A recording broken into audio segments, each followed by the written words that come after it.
Good morning student. अपन ने last term पे देखा था फेज कॉन्ट्रास्ट माइक्रोस्कोप, इसके प्रिंसिपल और इसकी अपरेटस की जो सिचुएशन थी वो कहाँ पर स्टेबल होते हैं और वो किस प्रकार से वर्क करते हैं, इसके बारे में अपन देख चुके थे। आज फाइनल लेक्चर है इसका फेज कॉन्ट्रास्ट माइक्रोस्कोप का। अबाउट 3 पार्ट इसके हो गए हैं, तो जब भी आप इसकी स्टडी करें तो जो चैनल है वो चैनल पे इस चीज को देख लें कि तीनों पार्ट अपन देखें। फर्स्ट सेकंड थर्ड जो पार्ट है उन तीनों पार्ट की अपन स्टडी करेंगे तो ये अच्छे ढंग से समझ में आ जाएगा। नेक्स्ट, आज के डिस्क्रिप्शन बॉक्स में आपको टेस्ट का लिंक मिल जाएगा। उस टेस्ट के लिंक को आप ये जो चैप्टर है, ये जो टॉपिक है, इसको खत्म होने के बाद में देख सकते हैं और उसके साथ साथ में उसकी स्टडी कर सकते हैं। 10 क्वेश्चन उसके अंदर दिए गए हैं, 20 मिनट का उसके अंदर टाइम है। वो टोटल जो क्वेश्चन है वो फेज कॉन्ट्रास्ट माइक्रोस्कोप से दिए गए हैं। ठीक है, चलिए अपन ने कल के टॉपिक में देखा था कि इसका प्रिंसिपल क्या होता है। सिंपल सा प्रिंसिपल था, इसके अंदर एक लाइट सोर्स लगा हुआ है। लाइट सोर्स के बाद में जो रेज है निकल के कहाँ आएंगी, एनुअल डायफ्राम पे आएंगी। एनुअल डायफ्राम क्या करता है, जितने भी टाइप्स की जो रेंज होती हैं, इसकी जो फ्रीक्वेंसी है इसको क्या करेगा, एब्जॉर्ब करेगा और अपने अंदर से पास आउट करवा देगा। सेकंड, इसके बाद क्या लगा होगा, कंडेंसर लगा होगा। कंडेंसर एक स्पेसिफिक फ्रीक्वेंसी की लाइट को अपने अंदर से पास आउट कर देगा, बाकी जो फ्रीक्वेंसी की लाइट होगी उसको एब्जॉर्ब कर लेगा। अब जैसे कि ये जो लाइट है, ये लाइट क्या गई इसके अंदर अपने अंदर से पास आउट कर दी। ये कैसा बना होता है, शंकु के आकार का बना होता है, जिसके कारण ये जो लाइट होती है इसको क्या करता है, सुकेंद्रित कर देता है, यानी एक रेखा के अंदर ये ले आता है। इसको लाने के बाद ये कहां जाएगी, ऑब्जेक्ट प्लेट पे, जहां पे क्या लगा होगा, ऑब्जेक्ट लगा होगा।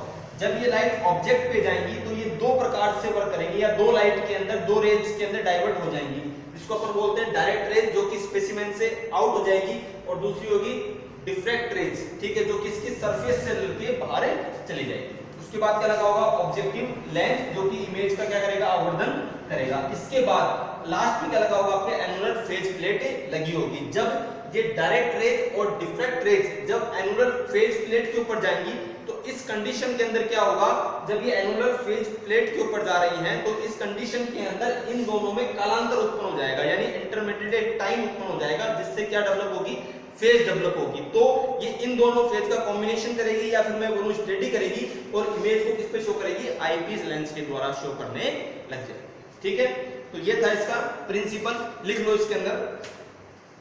सेल एक हेट्रोजीनियस सिस्टम होता है। हेट्रोजीनियस सिस्टम का मतलब होता है कि इसमें डिफरेंट टाइप के कंपोनेंट पाए जाते हैं। इसमें कुछ घटक अन्य घटकों की तुलना में मोटे होते हैं। इसी प्रकार सेल की स्टडी करते वक्त घटकों की मोटाई में अंतर के कारण रिफ्लेक्टिव इंडेक्स में परिवर्तन भी आ जाता है। मोटाई में परिवर्तन मतलब कि यानी एक कंपोनेंट, तो मान लीजिए सपोज करिए ये है, तो एक तो लाइट यहां से गुजरेगी, और एक मान लीजिए कंपोनेंट ये है, तो ये लाइट एक इसके अंदर यहां से गुजरेगी। ठीक है, तो अब देखो इसकी जो मोटाई है ये क्या है, इसकी तुलना में ज्यादा है, यानी इसकी जो मोटाई है वो क्या है, ज्यादा है, और इसकी मोटाई कम है। तो इसी के कारण जो रिफ्लेक्टिव इंडेक्स होगा उसके मान में भी क्या आ जाएगा, परिवर्तन आ जाएगा। इसको बोलते हैं अपवर्तनांक गुणांक। इस परिवर्तन के कारण फेज में भी अंतर प्रदर्शित होते हैं। फेज में परिवर्तन ऑब्जेक्ट से गुजरने वाली लाइट रेज पर निर्भर करते हैं। ये जो ऑब्जेक्ट लगा हुआ है इससे किस प्रकार की लाइटें निकल रही है वो किस पे डिपेंड करेंगे, जो फेज होगा उसके अंतर पर निर्भर करेंगे, यानी उसमें क्या क्या चेंजेस हो रहे हैं। कुछ लाइट रेज ऑब्जेक्ट को पार कर जाती हैं, जबकि कुछ डिफ्रैक्ट हो जाती है, परिवर्तित हो जाती हैं। कुछ तो क्या हो जाएंगी, पार कर जाएंगी, जो पार कर जाएगी वो तो क्या कहलाएगी, डायरेक्ट, और जो कि पार नहीं कर पाएगी उसकी सरफेस से निकल जाएगी, उसको क्या बोलेंगे अपन, diffract. Diffract rays direct rays की तुलना में फेज के बाहर होती हैं, जिससे कॉन्ट्रास्ट इमेज उत्पन्न होती है। यह परिवर्तन अति सूक्ष्म होते हैं, बहुत छोटे होते हैं, इन्हें सामान्य आंखों से देखा नहीं जा सकता। इसके लिए कॉन्ट्रास्ट को डेवलप करके इमेज को प्राप्त करते हैं, जिससे ट्रांसपेरेंट सेल की इमेज ग्रे कलर की प्रदर्शित होती है। ये जो सैंपल है कैसा होगा, ट्रांसपेरेंट होगा और इमेज कैसी प्रदर्शित होगी इसकी, ग्रे कलर में।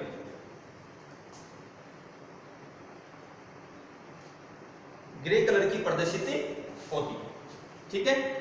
तो ये हो गया आप लोगों का इसका प्रिंसिपल। अगला जो टॉपिक है इसके अंदर वो है इमेज का प्रोडक्शन, या फिर अपन बोलते हैं मैकेनिज्म ऑफ फेज कॉन्ट्रास्ट, जो अपन ने फेज कॉन्ट्रास्ट माइक्रोस्कोप जो अपन ने यहाँ पर देखा है, सेम यही चीज अपन एक नेक्स्ट देखो गया इसका प्रिंसिपल, और अगला है इसमें इमेज फॉर्मेशन। तो इसको राइट डाउन कर लें।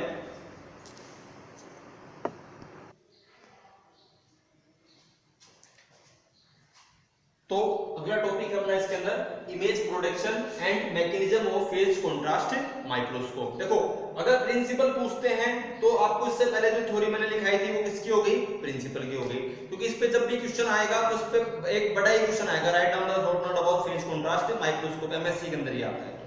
अब इसके अंदर आपको क्या करना है, इसके अंदर ये बड़ा क्वेश्चन अगर आपके सामने आ रहा है तो कोई इश्यू नहीं है, तो अपन को पूरा लिख के आना है। अब सपोज करिए कई बार पार्ट्स के बारे में पूछ लेते हैं, तो अगर अकेले पार्ट्स के बारे में पूछ रहे हैं तो जो मैंने इससे पहले का जो टॉपिक कराया था जिसमें सिर्फ पार्ट्स के बारे में बता रखा था उसकी अपन को स्टडी करनी है। अगर प्रिंसिपल पूछता है तो उससे पहले वाला, और अगर अपने पास की मैकेनिज्म पूछता है और इमेज का प्रोडक्शन पूछता है तो ये लेआउट डायग्राम प्लस जो इससे पहले मैंने आप लोगों को डायग्राम बना के बताया था जिसके अंदर पार्ट्स भी सैचुरेटेड थे, ठीक है। तो उसके अपन दोनों को स्टडीज के अंदर करनी है, ठीक है। अब देखो इसके अंदर ये सबसे पहले एक लाइट सोर्स है, बहुत सिंपल है, इसको आसानी से देख सकते हो यहाँ पे। एक बार इसको ध्यान से इस वीडियो को पॉज करके देख लेना, पहले इसको पूरे को समझ लेना, ठीक है। एक एक लाइन को बता रहा हूँ आराम से। सबसे पहले लाइट सोर्स है। लाइट सोर्स क्या हो सकता है, लैंप हो सकता है या फिर सनलाइट हो सकती है, कोई भी हैलोजन बल्ब हो जाएगा, सीएफएल हो जाएगी वो हो सकती है, या जनरली सनलाइट हो सकती है, ठीक है। अब ये जो लाइट सोर्स है इससे रेज निकलेंगी, ये जो एरो मार्क डिपेंड कर रहा है किसको कर रहा है, रेज को। यहां से रेज निकलेंगी, जनरली कैसी होंगी, लाइट रेज होंगी, ठीक है। ये निकल के किस पे जाएंगे, एनुलर डायफ्राम पे जाएंगे, किस पे जाएंगी, एनुलर डायफ्राम पे जाएंगे। जब ये रेज एनुलर डायफ्राम पे जाएंगी तो ये है रेज डायफ्राम से कोन या शंकु के रूप में निकलेंगी। जब इस एनुलर डायफ्राम पे चली जाएंगी तो कैसा है, कोन शेप शंकुकार अपनी संरचना बना लेंगी। तो ये रेज यहां से निकली, निकलने के बाद इसने कैसी संरचना बना ली, शंकु के आकार की, कैसी, शंकु के आकार, ठीक है। अब ये शंकुकार संरचना से रेज निकलने के बाद किस पे चली जाएंगी, कंडेंसर पे चली जाएंगी, किस पे चली जाएंगी, कंडेंसर पे चली जाएंगी। यह प्रकाश पुंज या लाइट फोल्ड कंडेंसर के द्वारा एकत्रित कर लिया जाता है। तो ये शंकु के आकार में जितनी भी लाइट निकल रही है इन सब लाइट को क्या करेगा, कंडेंसर द्वारा एकत्रित कर लेगा, क्या कर लेगा, एकत्रित कर लेगा। यह लाइट फोल्ड या प्रकाश पुंज कंडेंसर पर फोकस होता है, किस पे फोकस होता है, ये कंडेंसर फोकस होता है। अब जो अनफोकस लाइट है, यानी जो इस प्रकाश पुंज से निकल रही हैं और जो कि फोकस नहीं है, यानी एक स्ट्रेट लाइन में नहीं है, उनको तो क्या कर देगा, ये एब्जॉर्ब कर देगा और बाकी को अपने अंदर से पास आउट कर देगा, ठीक है। यहां तक नेक्स्ट। अब इसमें से जो रेज निकलेंगी वो कहां जाएंगी, ऑब्जेक्ट पे या फिर ऑब्जेक्ट प्लेट के ऊपर, ठीक है। इसमें इसके अवयवों की मोटाई भिन्न भिन्न होने के कारण, क्योंकि ऑब्जेक्ट के अंदर कोई भी सेल ले रहे हैं अपन और सेल की जो मोटाई हो सकती है उसके जो कंपोनेंट है उनके अकॉर्डिंग अलग अलग हो सकती है, इसलिए इसके अवयवों की मोटाई विभिन्न विभिन्न होने के कारण लाइट डिफ्रैक्ट हो जाती है, क्या हो जाती है, लाइट डिफ्रैक्ट हो जाती है। तो डिफ्रैक्ट होने के कारण जो रेज इसमें से निकलेंगी वो दो प्रकार की निकलती है, एक तो डायरेक्ट रेज और दूसरी डिफ्रैक्टिव रेज, ये मैंने आपको पहले भी बताया, ठीक है। तो यहां से ऑब्जेक्ट से ये रेज निकल गई दो प्रकार की, कौन कौन सी, डायरेक्ट और डिफ्रैक्ट रेज। इसके बाद आएंगी ये ऑब्जेक्ट लेंस पे आएंगी, क्या आएंगी, ऑब्जेक्ट लेंस पे आएंगी। यह इमेज को आवर्धित करेगा, क्या करेगा, इमेज को बनाने का कार्य करेगा। अब इसके अंदर से ये दोनों रेज डायरेक्ट और डिफ्रैक्ट इसके अंदर से पास आउट होंगी और कहां निकल जाएंगी, एनुलर फेज प्लेट पे या एनुलर प्लेट या एनुलर रिंग पर निकल जाएंगी। यह डायरेक्ट वे डिफ्रैक्ट रेज के मध्य 1/4 का पथांतर उत्पन्न कर देता है, जिससे कलांतर में वृद्धि हो जाती है एवं कॉन्ट्रास्ट डेवलप हो जाता है, ठीक है। अभी बताऊंगा क्या चीज होती है। पथांतर उत्पन्न कर देगा 1/4 का, जिसके कारण इसका कलांतर क्या होगा, बढ़ जाएगा और कॉन्ट्रास्ट मीडियम भी बढ़ जाएगा। तो ये रेज कहां चली जाएंगी, आईपीस पर। आईपीस पे मिलने के बाद अपन को जो स्पेसिमेन है उसकी इमेज आवर्धित हो जाएगी, इमेज आवर्धित हो जाती है या परमानेंट जो इमेज है वो बने जाती है, ठीक है। तो ये है इसका इमेज प्रोटेक्शन की किस प्रकार से इसमें इमेज का प्रोटेक्शन हो रहा है। ठीक है, देख लो इसको एक बार।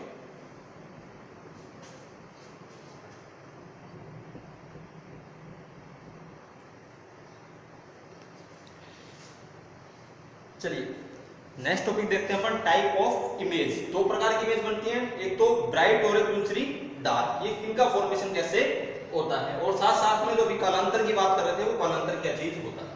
टाइप ऑफ इमेज, इमेज दो प्रकार से डेवलप होती है फेज कंट्रास्ट माइक्रोस्कोप में। पहला ब्राइट इमेज, क्या इसको बोलते हैं नेगेटिव इमेज, क्या बोलते हैं नेगेटिव इमेज। दूसरा डार्क इमेज या फिर पॉजिटिव इमेज। तो सबसे पहले पहला देखो, जब दोनों रेज डार्क वेव डिफ्रैक्ट एक ही कालांतर में मिलती हैं तो ऑब्जेक्ट की इमेज ब्राइट होती है। कालांतर का मतलब होता है पॉजिटिव, यहाँ पे पॉजिटिव और नेगेटिव, इसी प्रकार से पॉजिटिव और नेगेटिव। जब दोनों रेज डायरेक्ट में डिफ्रैक्ट एक ही कालांतर में मिलती हैं तो ऑब्जेक्ट की इमेज ब्राइट होती है। यानी ये कालांतर पॉजिटिव है, यानी ये अगर अपन इसको जीरो मान लें यहाँ पर, तो इसके ऊपर वाला पॉजिटिव और नीचे वाला नेगेटिव।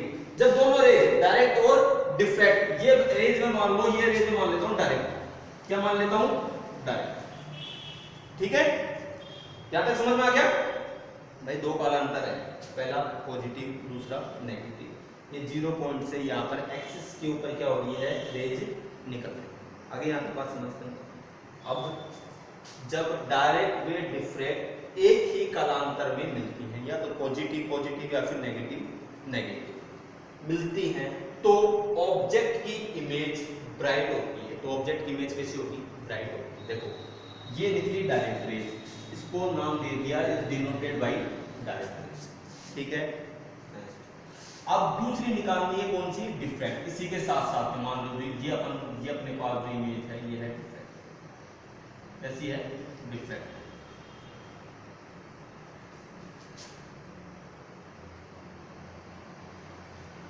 ये कौन सी होगी,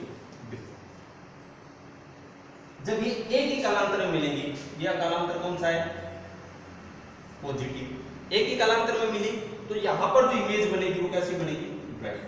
कैसी बनेगी, ब्राइट। यह उस कालांतर में मिलती है तो ऑब्जेक्ट की इमेज ब्राइट होती है। ये उस समय उत्पन्न होती है जब आरएफ यानी रिफ्लेक्टिव इंडेक्स ऑब्जेक्ट की तुलना में कम होता है। ऑब्जेक्ट मतलब ऑब्जेक्ट जितना निकाल रहा है ना, जितनी लाइट पास आउट कर रहा है, उसकी तुलना में क्या हो, अपवर्तनांक कम हो, यानी अपवर्तित क्या हो, कम हो। तो कौन सी इमेज बनेगी अपने पास, ब्राइट। कौन सी बनेगी, ब्राइट। आगे आपके पास सेकंड डार्क इमेज कम बनेगी। ये डार्क इमेज जब दोनों रेज विपरीत कालांतर में होती है। विपरीत मतलब एक तो निकल रही है पॉजिटिव से, ये निकल गई पॉजिटिव से, ये वही डायरेक्ट। विपरीत कालांतर में होती हैं तो डायरेक्ट वे डिफ्रैक्ट एक दूसरे को कैंसिल कर देती है। यानी ये पॉजिटिव से निकली और ये निकल गई नेगेटिव से। ये किससे निकल गई, नेगेटिव से। ये है डिफ्रैक्ट।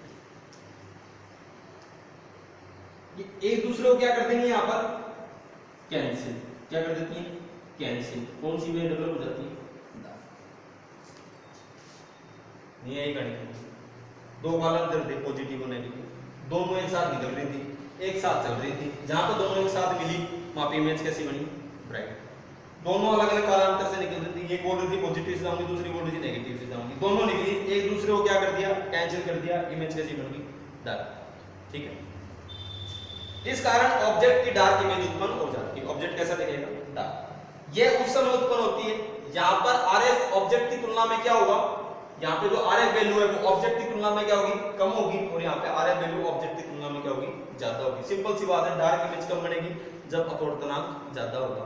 अपवर्तनांक ज्यादा, डार्क इमेज का फॉर्मेशन। अपवर्तनांक कम, कौन सी इमेज बनेगी, ब्राइट। इन दोनों कालांतर को जोड़ दिया जाए, ब्राइट को और डार्क को। अगर मैं यहाँ पर इस ब्राइट को और इस डार्क को ऐड कर दूं तो यहाँ पर क्या डेवलप हो जाएंगी, फेज डेवलप हो जाएंगी। क्या हो जाएंगी, फेज। और इनकी स्टडी जब अपन करेंगे तो किसमें कर लेंगे, फेज कंट्रास्ट माइक्रोस्कोप।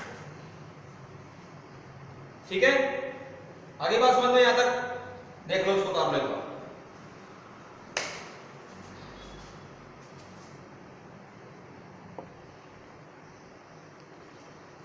चलिए next topic, last topic, phase contrast microscope का एप्लीकेशन ऑफ एडवांटेज, एप्लीकेशन या फिर एडवांटेज, कौन कौन सी एप्लीकेशन हो सकती है, क्या क्या यूज होता है इसके, एडवांटेज क्या है, उसके डिसएडवांटेज क्या है। फर्स्ट देख लेना, इसमें ट्रांसपेरेंट स्पेसिमेन की स्टडी की जा सकती है, पहले भी अपन बात कर चुके हैं।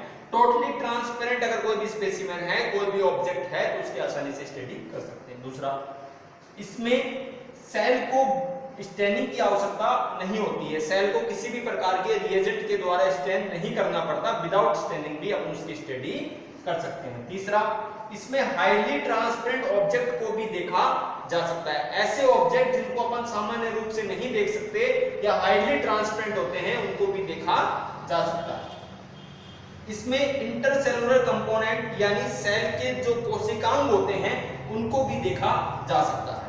इसमें मोटिलिटी को भी देखा जा सकता है, कोशिकांग के अंदर जो मोटाइल वैल्यू होती है, उनको जो गमनशीलता होती है, उनको भी आसानी से देखा जा सकता है। ऑब्जेक्ट की क्लियर इमेज प्रदर्शित होती है, कैसा बनता है ऑब्जेक्ट, बिल्कुल क्लियर बनता है। तो ये तो हो गए इसके एडवांटेज या फिर इसकी एप्लीकेशन। अब इसके साथ साथ इसके डिसएडवांटेज भी हैं। देखो, पहला, इसमें कम वेलोसिटी वाली लाइट का उपयोग नहीं कर सकते, सिंपल सी बात है, ऐसी लाइट का उपयोग नहीं कर सकते जो कि ऑब्जेक्ट से आउट नहीं हो, उसके अंदर से बाहर नहीं निकले। इसका ऑप्टिकल मैग्निफिकेशन भी कम होता है, देखने की जो क्षमता होती है, किसी चीज को बड़ा करके दिखाने की क्षमता, वो भी क्या होती है, कम होती है। इसमें यदि डस्ट पार्टिकल उपस्थित होते हैं, मान लीजिए कोई स्पेसिमेन लिया, ऑब्जेक्ट लिया, उसमें क्या है, डस्ट पार्टिकल हैं, तो उसकी भी इमेज प्रदर्शित होने लग जाती है, उसको सेपरेट नहीं किया जा सकता। इसकी आवर्धन क्षमता भी क्या होती है, कम होती है। इसके लिए सिर्फ लाइट रेज का ही उपयोग कर सकते हैं, ऐसी कंडीशन जहां पर लाइट रेज उपस्थित नहीं हो सकती, तो वहां पर फेज कंट्रास्ट माइक्रोस्कोप का उपयोग नहीं हो सकता। ठीक है, तो आज फाइनल लेसन था इसका, फेज कंट्रास्ट माइक्रोस्कोप का। डिस्क्रिप्शन बॉक्स के अंदर आप लोगों को लिंक मिल जाएगा टेस्ट का, आप टेस्ट दें, और जो नेक्स्ट क्लास होगी उसके अंदर अपन according to your MSc syllabus नए माइक्रोस्कोप की स्टडी करें। और कोई भी प्रॉब्लम रहती है तो डिस्क्रिप्शन बॉक्स में मेरे नंबर भी है, आप उनको व्हाट्सएप कर सकते हैं। ठीक है, थैंक यू।